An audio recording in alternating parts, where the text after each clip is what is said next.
My name is Juliana Nykolaiszyn with the Oklahoma State University Library. Today is Wednesday, April 20th, 2016, and I'm in Colony, Oklahoma, Washita County, to interview Lonnie Yearwood as part of our Cowboys in Every County Oral History Project. Lonnie, thank you for sitting down with us today. Thank you.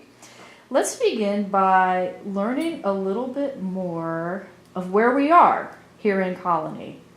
Can you tell me a little bit about the area? Sure. Colony started in 1886 when my great-grandfather brought about 30 Arapaho Indians here for settlement to learn how to farm and, I guess you could say, become white men. They were they were kind of called coffee coolers at Darlington. They were some of the worst that were drinking and gambling and not doing what the agency wanted them to do. And when he came, the people at the agency said, well, when their rations run out, that'll be it. They'll be back at the agency.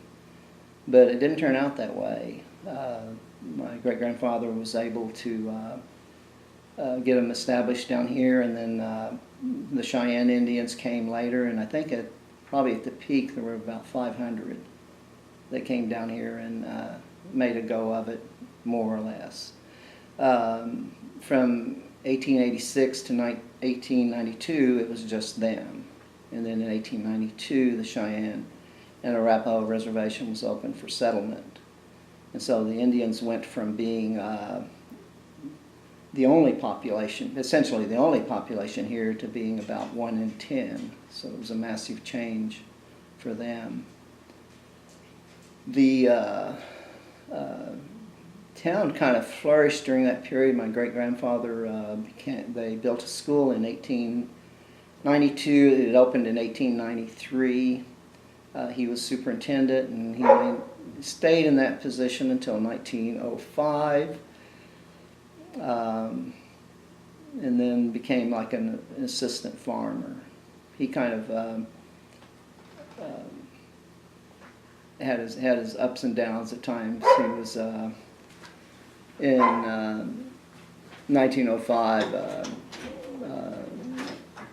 He stepped down as superintendent and then asked to remain as an assistant farmer to teach the Indians agriculture, and he did that until 1911. And then went to the absentee Shawnee for 2 years, from 1911 to 1913. He retired in 1915. He served as a Union soldier during the Civil War. He was under General Sherman and was a part of Sherman's March to the Sea. After retiring in 1915, he wrote stories and made speeches and made money that way. And then in 1920, they, I guess it's probably the Department of Interior, graciously let him come back to work for 7 months in 1920, and that allowed him to get a pension. And so that was really nice. And then he remained living in Colony until he passed away in 1928. The town was still going pretty well and really did okay until probably until the 1930s, when they closed the agency and they closed the school. And then the town sort of went down, and of course has never recovered, and there are about 150 people that live here today. Mm-hmm. Well, did he have any children? They had actually 11, and 4 died at age 3 or 4. The 7 that lived, 2 of those still have descendants today, and I'm from his youngest daughter, Lena. She was a long-time telephone operator here. And the other one that has descendants is Harry, and he went back to Illinois, back to the east. The others, there were 2 others that had some kids, but they, like my Uncle Jed, had a son that died at about age 3, I think, and then my uncle Nykolaiszyn had a son and daughter, and neither married, and so didn't have children. And the son was killed during World War II. Well, tell me a little bit about your parents. Well, my dad was a farmer, and he went to work for the ASCS, which is the Federal Agricultural, I can't even really say the name or recall it, but they kind of regulated farmers, telling them what they could plant and what their prices would be and stuff like this for the goods. My mother was pretty much a housewife, and then of course worked on the farm. And she grew up in Colony, and pretty much spent her entire life here. Of course, after I say that when my dad transferred, he went to Cordell, and we moved to Cordell I was just there for 5 years before I graduated from high school. And they lived there until Dad retired, and then they came back to the farm and lived on the farm northeast of Colony until both of them passed away. So except my dad, when he got really ill, he went to live with my older sister and actually passed away in Ponca City. So. And what year were you born? I was born in 1949 at Hinton, Oklahoma, and I had a twin sister. I was born before her. And the interesting aspect, I have an older sister, Glenda. So when they went to the hospital, I was born first, and Dad went down and told my grandparents, or his parents and my mom's parents, that he had a boy. And then he goes back up, and then Connie is born, my twin sister. And so he goes back down, and of course he's still excited and everything. He tells them, I've got a boy and a girl. And they don't realize what he's saying. And they say, yeah, we know. And he says, no, I mean I have a boy and a girl. I said, well, we know that. And then he finally made it through. Like, no, I mean a boy and 2 girls. I got a boy and a girl today. And so it was only then that they understood what he was saying. And so there were 3 children? Yes. Okay. Yes. So in your early years, your youth, did you grow up on the farm? Yes. Okay. So I'm guessing you had a fair amount of farm chores? Yes. Tell me about your farm chores. I could actually milk a cow, which is not as easy as one would think. It takes a little bit of practice. We were, just like on a quarter section, but we had all sorts of animals. We had several sets of ducks that were named Jack and Jill. I don't know why we always named them Jack and Jill, but that's the way it went. Dogs and cats, and of course cattle. And we grew up working on the farm even after we moved to Cordell. Our parents would get us up when it was dark, and we would drive from Cordell to Colony to move the irrigation pipe.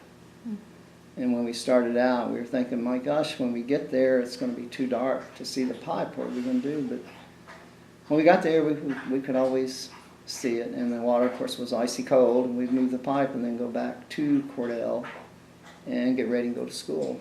And we did that for all our high school years. They didn't purchase a wheel movement until after we left. So we told them about it. Because they could have gotten it earlier. So, but well, going to school, your high school years in Cordell, were there subjects you were really drawn to? I was kind of strong in math, and I started out as a math major at OSU, and I did all right until I got to linear algebra, and it just didn't click, and so I switched to accounting. Okay. Went and did a vocational test, and like the first 2 out of the top 3 were in accounting, and so I switched to accounting. And were your sights always set on college, or were you thinking other things? I was always going to go to college. I was a valedictorian in my class, and it was just more or less assumed that I would go there. And when I looked at schools, I decided on OSU because I had an uncle that went there in the 1950s and really liked him, and he really liked OSU. So for that reason, I decided to go there. Did you visit at all beforehand, or? At this point, I really can't remember. I got a scholarship. Mm-hmm. I can't really remember whether I did or not. Okay. If I did, I don't recall it. So you graduate from Cordell High. You're Mm-hmm. getting ready to go to OSU. How did you get there? I had a car. What kind of car? Mercury Monterey. That worked pretty well, except for the times it caught on fire. That was there was a wiring problem. A couple times I got stranded. It wasn't much fun. One time I used a blanket to try to put the fire out with. Of course, I lost the blanket, but it wasn't as bad as my neighbor or my. This was in, gosh, junior year maybe. I had a roommate from Oklahoma City, and he drove this old Rambler, and he. I can't remember what happened to his father. His father was long gone, so he was raised by his mother. This Rambler was just in horrible condition, and he would drive it from Oklahoma City to Stillwater, and then he would, when he got there, he would get out and he would put this dishpan underneath the engine to catch the oil. Mm-hmm. And then when the weekend would come that he was going home, he would pull the dishpan out and pour the oil in the engine and go to Oklahoma City. And I presume that when he got to Oklahoma City, he put the dishpan underneath the engine, caught the oil, poured it back in before he came back. That's what he did. It worked, but I'm sure the car eventually quit on him. So. What year did you graduate high school? I graduated from high school in 1967. Okay. And you headed straight to OSU after you Yes. graduated? Mm-hmm. Okay. And so your freshman year, where did you live on campus? Freshman year, I was in Cordell Hall. So I came from Cordell, went into Cordell Hall. So, which was really nice. It was so close to campus, and I had a class in the building just south of Cordell Hall. I believe it was biology, and I could get up at 7:20 and make class. Be in class by 7:30. So it was pretty nice. And so you mentioned you changed your major from math to accounting. Mm-hmm. You know, when you're going to school during those early years, any classes stand out in your mind? Well, the one thing, OSU had an orientation, and that was really good. And the first year there was pretty difficult. But what they told us at the orientation was, before you decide whether you like it or not, go make the first year. And so I did. And toward the end of the first year, it became like, oh, I kind of like this. Mm-hmm. And so then I, of course, came back. But when I first started out, Cordell Hall was really crowded, and I didn't get a roommate till several weeks later. I was first put into a corner room with 2 upperclassmen. And then as people dropped out and rooms opened up, then I got a roommate. And just had to live with one person rather than 2, because those rooms were made for 2 people, not 3. Mm-hmm.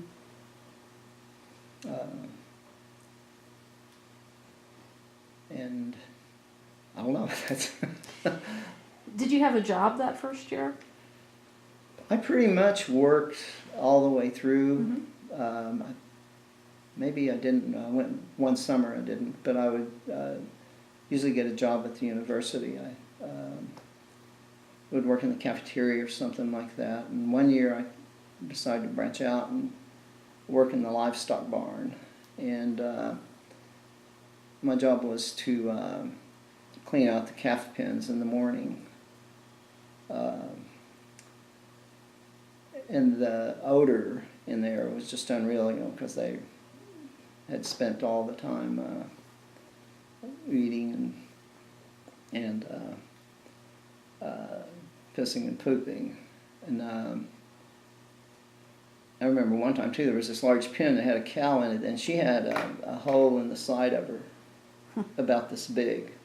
And when she would exhale in the cold weather, you just had a cloud, you know, that would come out of her deal. And that was kind of, even though I grew up on the farm, I was really uneasy about cleaning that pen because it was so strange. You know, it was like, gosh, are you okay?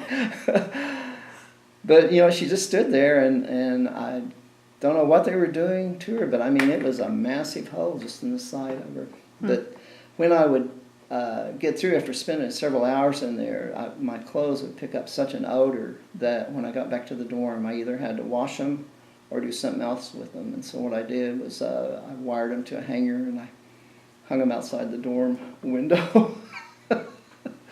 It was a lot easier that way than taking them down to the laundry every time. But the classes that stood out, I had, of course, I liked my accounting classes, and I really liked Walter James. He was an accounting professor there. There were several really good ones. Of course, I had Wilton Anderson. Now, I did not get him, but I got Usry and Crouch and Flaherty, who kind of stand out, and they were really good. And then economics, I really liked economics, and I can't remember the professor's name.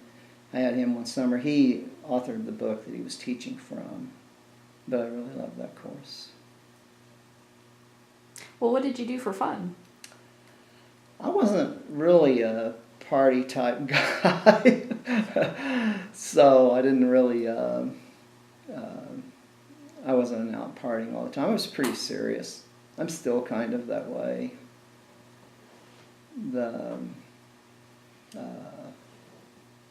I spent most of my time studying, and that was kind of hard at times because I've tried to avoid it too. So you kind of wrestle with yourself. Where were some of your favorite places to study? I tried them all.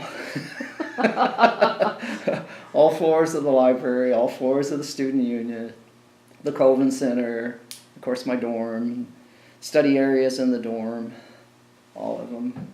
When I couldn't study at one, I'd move to another. I can't say that any was a favorite. And I lived on campus most every semester until I got to be a junior or senior. Well, and into graduate school. Always in Cordell, or? In Stillwater. Did you live in another dorm outside of Cordell before you moved off campus? Yes. Where'd you move to? Well, I was in, of course, Willem. I think I was in Kerr Drummond maybe once, and Willem for a year or so, and then moved off campus with a couple guys. We were in an apartment for one semester, then we moved to a house for one semester, and that didn't turn out so well. We were unhappy with the apartment manager, and that's why we left there. And then we got this house that was off campus, and it was one of those houses that's not really maintained well, but it's a cash cow to the owner. And that was where I caught the house on fire. And what I did there was I got up one morning and put some bacon in the skillet and was frying it. And the house had such an odor that we had scented candles. And so we had them sitting on the dining room table just outside the kitchen. I lit 2 or 3 of them to get the scent going, and then went out and got the newspaper, and at some point came back in, and I spread the newspaper out on the newspaper, unthinkingly over the candles, and the newspaper caught fire, and I can't remember where I went, whether I went back into the kitchen, but I heard this cracking and popping. And I think I was standing at the stove, and it was like, wait a minute, that's not quite coming from the skillet. And so I looked out through the doorway, and the top of the table was on fire. The newspaper was burning, and it was like, ah! And so I grabbed I couldn't think what to do, so I grabbed the tablecloth that was on there and wadded it up and made a run for the door. Well, there were holes in it. So as I was going to the door, I was dropping things that were burning. So I burned the top of the table, I burned the carpet several places. I think I burned a textbook and some other ends. And we didn't tell the owner at that time, but then the semester ended, and I said, by the way, there's some burn marks on the table and then the carpet, and you can have my deposit. And he kept it. What did your roommates think? Well, we had other issues with this house. Like when the wind would get up, the pilot on the furnace would burn out, and it was not a good experience. We never did get rid of the odor in the house. We found a petrified hamburger in there when we moved in, so it wasn't good. But it was a large house, and we all had separate bedrooms. But one semester was enough. We didn't want to do it again. On campus, what was the political climate like? That was, I graduated in 71 with a bachelor, 72 with master's, and so you're talking about the tail end of the 60s, and it was pretty unsettled. I even remember, and that would have been like my first year there when Martin Luther King was assassinated, and going to something in memory of him. And so it was strange. We kind of look back, and I wasn't a radical or anything out there leading or anything, but it was a very unsettled period. Well, you're moving through your degree program, and you're studying accounting. Any ideas of what you want to go on and do? Did you take part in any internships or? Well, I was, I think, really fearful of going to work and going out on my own. I wasn't really ready for it, and that's probably was a driving force for me staying another year and getting my master's, because I wasn't sure what I wanted to do and where I wanted to go. And I'm still working on that today. Your graduation for your undergraduate degree, did you walk? Did you attend the commencement? I attended the commencement. Did your parents come on up? Yes. Tell me what you remember from that time. It was not like they do it today. It was the entire university, and we were in Lewis Field. And they more or less just had speakers, and I believe that was it. I mean, they didn't do names or anything like that. I like how they do it now much better, or they do it by school. Oh yeah. So, but when I was there, it was everybody, and we did that on my bachelor's, and it was sort of like, meh. So master's, I don't think we did anything. We just left. So you went straight in for your master's degree, just kind of delaying college a little bit longer, right? Avoiding going to work. Sure.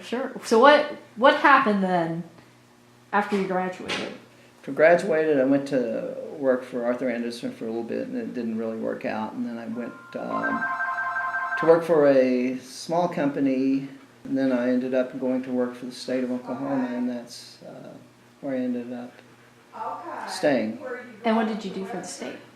I was in both accounting, or budgeting, and auditing, and I ended up in the audit for the last couple decades of the time I was there. We had contracts with a large number of nonprofit programs, and I would go out and audit them and audit also our state agencies. And so you retired from the state? And I retired from that. What year did you retire? I retired in 2007. Okay. So I'm guessing during the period you worked for the state, you were not living in this area. That's correct. What city were you in? I was living in Oklahoma City. Okay. So here we are today in Colony. Colony, yes. How'd you get back to Colony? Well, we were living in Edmond. We were in Oklahoma City for most of the time I worked, but near it was in 90, would have been 97, we moved to Edmond. So I guess in the last 10 years I was in Edmond.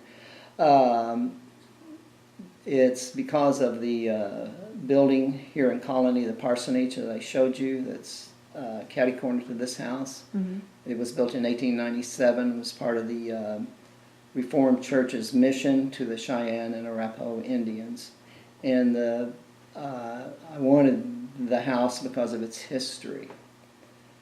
And I tried to buy it from the owners, but they were wanting more than what I was willing to pay for it. Then the house sold in, I believe, I'm going to say like 2005.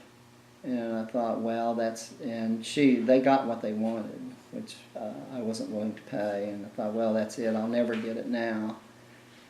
But the person who bought it made some improvements on it and then put it up for sale. And I think she was asking like $90,000, and so I convinced my wife that I said, well, let's just offer 60. They won't take it, and I'll be satisfied. And so we offered 60, and she took it. And of course, by then, we were still living in Edmond, and my sister, who lives on the family farm northeast of here, was wanting me to come back here, and we had a house, so we did. We ended up selling our house in Edmond at the bottom of the housing market, and came down here, and it was a change. Mm-hmm. We were used to having everything at our fingertips, and then down here it's 15 miles to Weatherford, which is still, you have some stuff there, but it's still not like the city or Edmond. Mm-hmm. Well, how has Colony changed through the years? Colony really has not changed much. I think they lost the high school in 1968, then the elementary school. They had the elementary school for a few years, and I can't remember when it closed. And since then, there's really been not much. When I was here as a child, it was, of course, down from what it was previously, but we had a grocery store and a barber shop, a drugstore. I think there was a laundry. And of course today we have a cafe. I think there was a cafe in the old days, and an auto repair and stuff like that, gas station. But today you just have a cafe and the post office and the water department. That's it. So it is smaller. And what's left today on the old Indian school land? The only thing left over there now is the water tower. All the other buildings have mostly been destroyed by fire. There was the boys' dormitory burned in 1970, the classroom building in 1990, I believe, and then the last building, the mess hall, went in 2011 when we had a wildfire south of here that almost got the south part of the town, which at the time we were living in the parsonage, and we evacuated. And our yard caught on fire several times, but they were able to put it out. So, pretty close.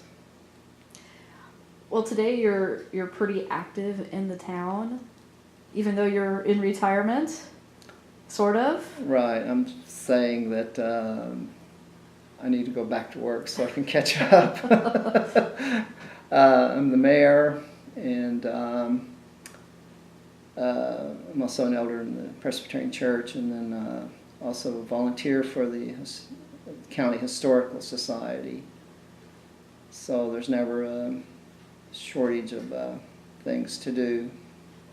And the town is taking on some buildings. We're hoping to save the buildings and open a museum that would show the history of the town and also the history of the Indians that came here. The Cheyenne Arapaho visited us a week ago to look at the unnamed Indian cemetery south of here, and indicated that they might work with us on the museum. So we're at the ground floor right now, and I'm hopeful that something will happen, but that all remains to be seen. Well, tell me how you met your wife.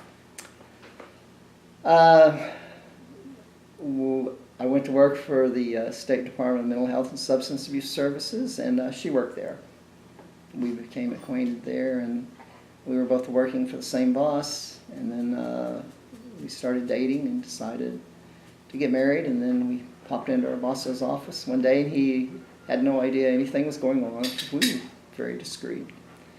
And said, we're getting married. And he's like, oh! So, which wasn't a problem since I wasn't, neither one of us was over the other one. So, and it was okay. We just got married, and she continued doing her job, and I continued doing mine. Tell me a little bit about your children. I have 3 children. Andrew's the oldest, and we had him in 1983. And it took us 5 years before we could get to the second one, because he almost did us in. He was really a good kid, but kids take a lot of time. Then my daughter Emily was born in 1988, and my last daughter Connie was born in 1990, and she's named after my twin sister. Andrew was a National Merit Scholar at Edmond Memorial, which was really nice because we didn't have to pay for his education at OSU. That was paid for all the way through. He majored in engineering and did really well. He's in engineering today, and this week is in Florida, and I understand he's giving some presentations down there at some kind of engineering conference. So he has a really good, sharp mind. My daughter Emily went to OSU Technical Institute in Oklahoma City to become a vet tech, and she was really, really good at it.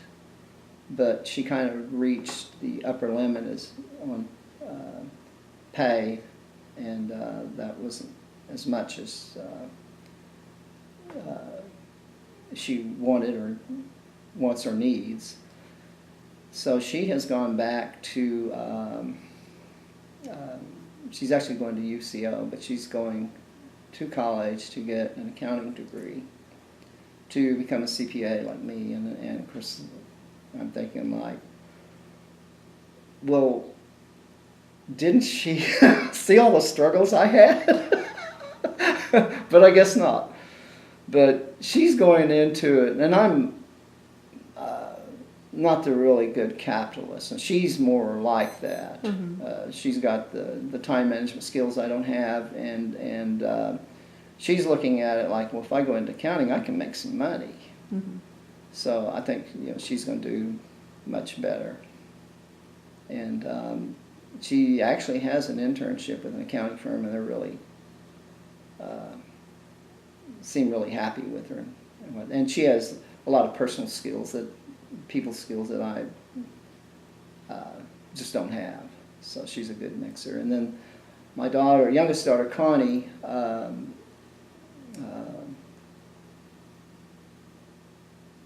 well, all of our kids had an interest in animals. But she and Emily really got interested in horses because of my sister, Connie. And today I own the horse that Emily did own, but Connie works with horses full time since graduating from vet school at OSU. She's completing her a year of internship at Oak Ridge in Edmond, and she's getting ready to go to California for another internship out there. And we're hoping that she comes back from there. So, but I think they probably chose OSU because I did, and of course I chose it because my uncle did. Mm-hmm. And they, I think, have no regrets that they enjoyed their time there and they got a very good education. Have you visited Stillwater much since you've graduated? Not an awful lot. Mm-hmm. And some of that is driving's really difficult for me. Mm-hmm. I have narcolepsy and take medication for that. And that, strangely enough, I kind of developed that when I was at OSU, and it was a bit of a chore for me to make the drive from Cordell, that's where my parents were still living, to Stillwater. And I had times where I just simply had to pull off the road. I had one morning I got up after 8 hours sleep and climbed in the car and went to Ponca City to visit my older sister Glenda, and fell asleep and took out a telephone pole. Wow. So it's been a little bit of a problem, and the medication I take helps me, but driving still is exhausting. Mm-hmm. Do you try to stay connected to the university in any way? Well, I make contributions, monetary contributions. And I didn't really stay connected with the people I met during there. I'm kind of a loner in a way, but I did try to find my first roommate I had in Cordell Hall, and he lived at Enid, and I just simply could not find him at all. Gave up, and I was really surprised because the name just was not showing up. And then last year, he found me on Facebook. So that was pretty neat. But we're not really establishing a relationship because he has moved to Florida. Mm-hmm. His child and grandchild are down there. Mm-hmm. But I still see posts from him on Facebook.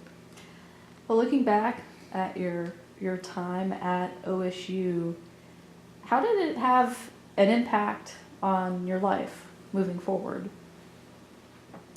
Or did it? Well, certainly had an impact because it determined where I worked and what I did. And I think the education I got there, I probably didn't really appreciate it as well as I should have. Mm-hmm. I guess in the sense that and I don't know if that sounds egotistical or not, but that I probably knew more than graduates from other schools, but wasn't always aware of it. Mm-hmm. I was very happy with pretty much with all the professors I got there. There were a couple that weren't really great, but most of them were very good. We're close to other universities in the area, relatively speaking. Do you run into many OSU grads in this part of Oklahoma? Yes. Well, here in Colony, we have the Weichels, and I believe Keith and both of his sons graduated from OSU.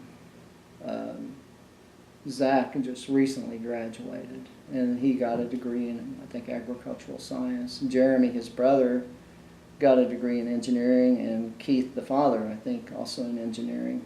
And interesting, Jeremy, after he got his engineering degree, he went to work for an engineering firm, and he started. That's not Jeremy, that's Justin.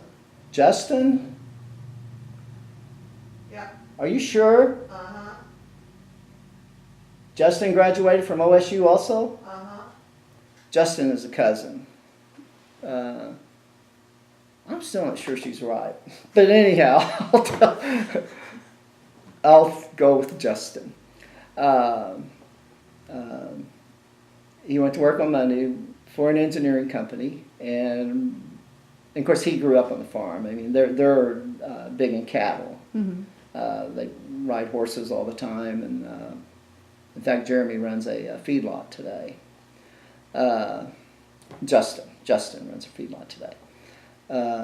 Anyhow, he went to work on Monday, and then by Friday, he, I guess, went to his boss and said, look, I'm sorry, but I'm giving my 2 weeks notice. This really isn't me, the engineering field. He didn't want to sit behind a desk, and told him, he was quitting and giving his 2 weeks notice, and they told him, well, you've only been here a week, so you really don't need to give us 2 weeks notice.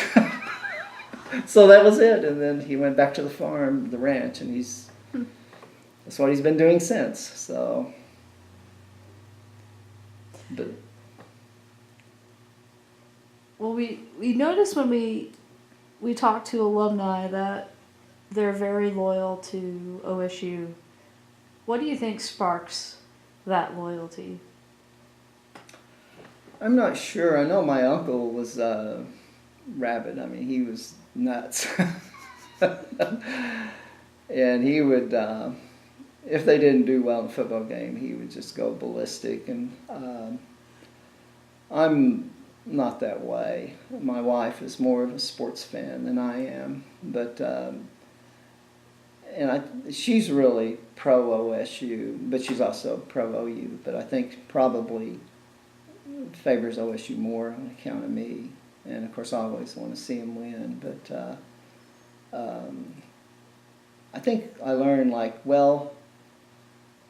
because I used to get depressed, if they lost, and then I got thinking one day, said, well, I really don't know anybody on the team, so so should I really be getting depressed? And so I kind of backed off, and I can take it now. I like to see them win, but if they lose, yeah. It's not the end of the world. It's not the end of the world. So, but I don't know. It's hard to say. Yeah, the loyalty, I don't know. It just happens. Mm-hmm. That's all I can say. I mean, I make my annual contribution to OSU, so. Well, we've kind of did the quick tour through your family life and your time at OSU. Is there anything else I'm missing? Is there anything you want to revisit or talk about before we end today?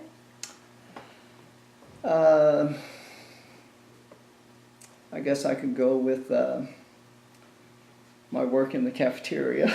Well, let's talk about your work in the cafeteria. And there was also something else too, but I wasn't a part of it. But the first thing I did was when I was working in Willem. That was an experience, and those, I think, dorms were pretty new back then. I lived on the 12th floor, and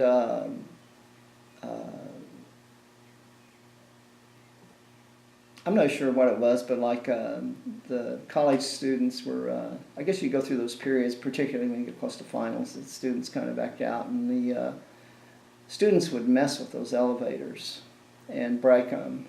And so there were several mornings when I would get up and all 4 elevators would be broken. They would pull the doors open between floors and close them back, and eventually they would just stop working. So I would go down 12 floors, have breakfast, go back up 12 flights of stairs, get my books, brush my teeth, wash my face, and go to class, down 12 flights of stairs.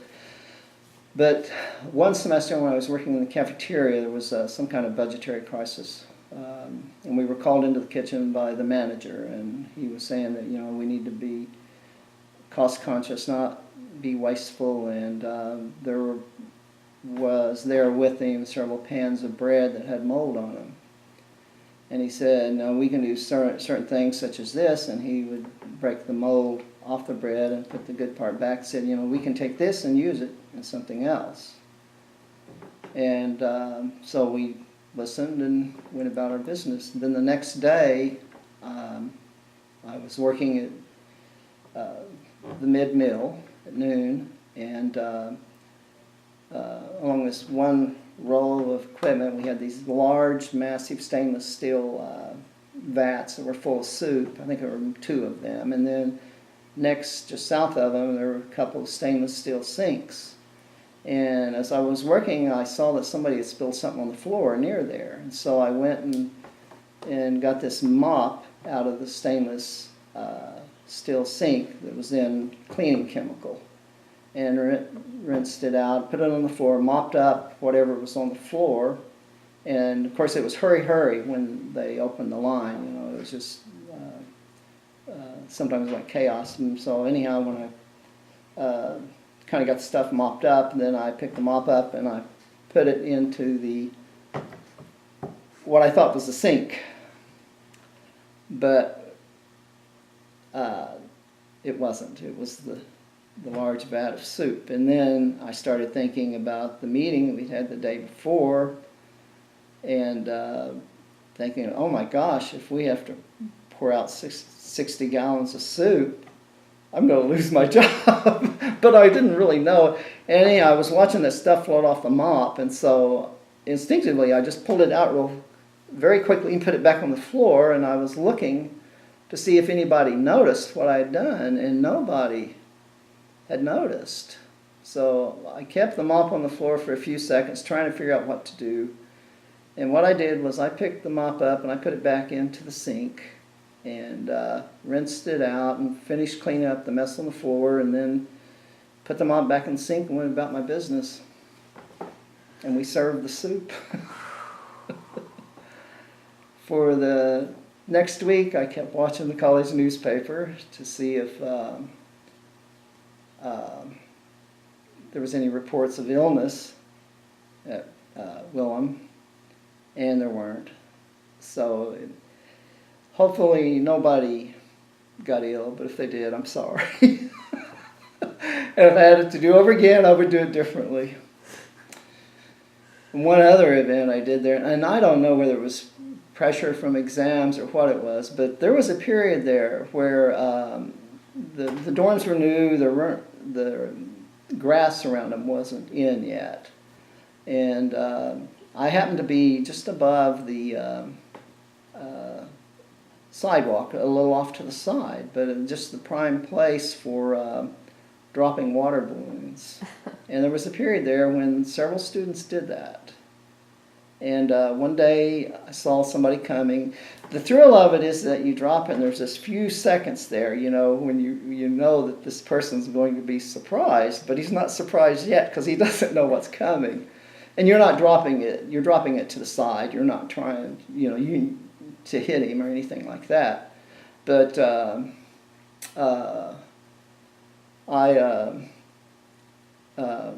just one of those days where, well, I'm just going to do it. And so I opened the window and I had this water balloon. I saw somebody coming, and so I let it sail. And of course you're watching it, and then of course once it hits, and you pull your head back in so they can't see where it came from. And so it hit.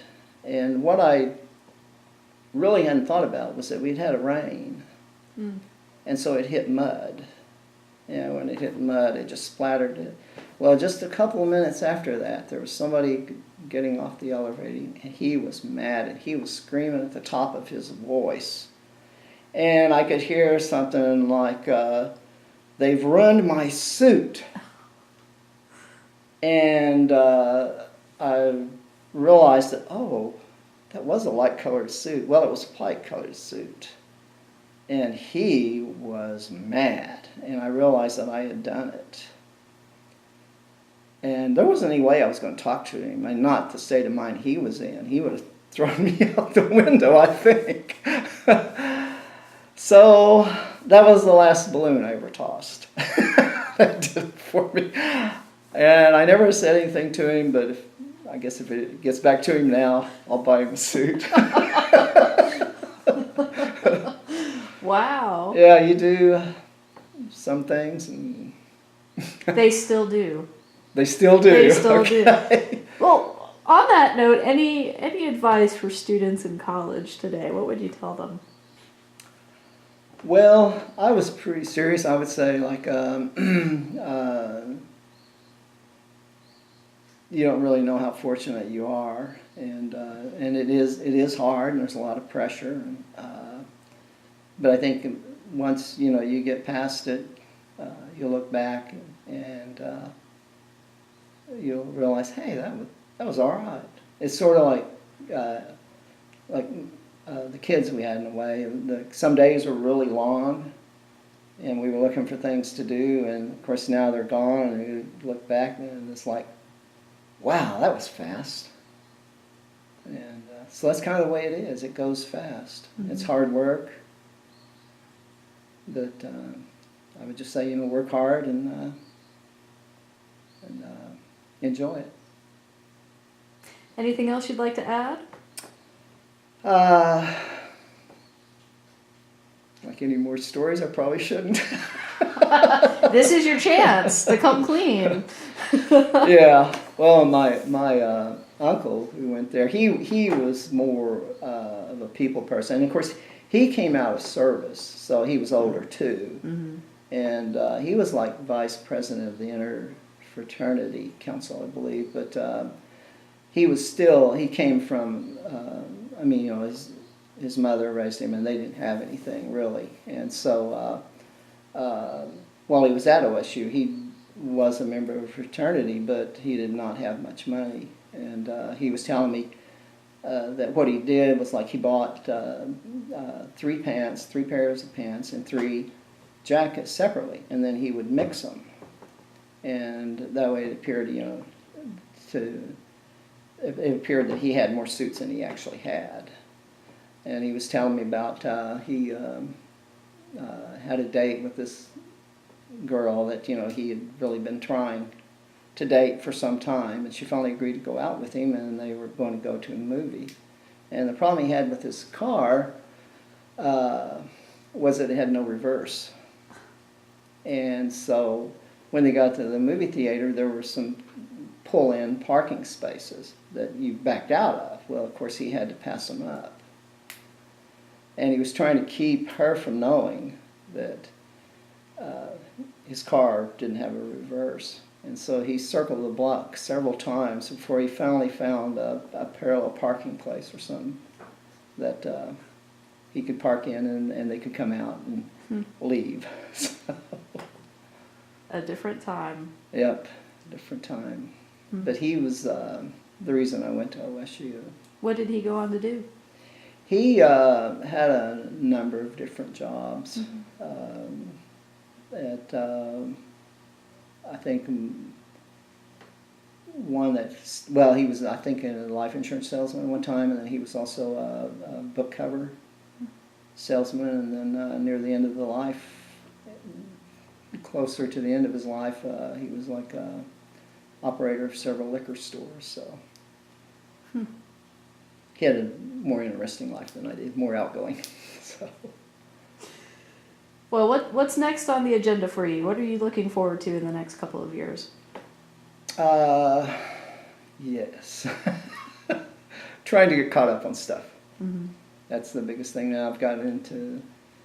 And I need time management skills. But I plan on seeing what we can do with the museum here and working with the tribe. And hopefully we can do some stuff here that will make people want to come here and visit. Mm-hmm. We do have people who come here and look, but we just need to make some things for them to look at. Mm-hmm. We have people who have artifacts that can be displayed, but we need to have a place to display them. Sure. So that's kind of the goal. My other goal is to, the parsonage over there, I want to get it listed on the National Historical Register. And I've been planning on doing that for the last 5 or 6 years and haven't found time yet. But it's not, you have to do a lot of research. And the research I need to go back to Yale University, because the people who lived in that parsonage, Mary, anyway, her husband died in 1913, but they moved there in 1897, and Mary stayed there until 1931 or 1932. They donated their papers to Yale University. And so I'm hopeful that the stuff can either be shipped out here or I can go back there and look at it. But I need to do that in order to do the nomination or whatever it is to get it listed. And then, Your plate is full. yeah, and then the museum at Cordell needs a lot of stuff. So I hope to do some stuff over there too. We need to catalog the collection, redo the basement, a whole bunch of things. So I need more time and energy. Retirement's not so much retirement. Right. Seems like working. Well, Lonnie, thank you so much for sharing some memories of your time at OSU and, of course, the history, a little bit of history here in Colony, Oklahoma. We really appreciate it. Thank you. Enjoyed it.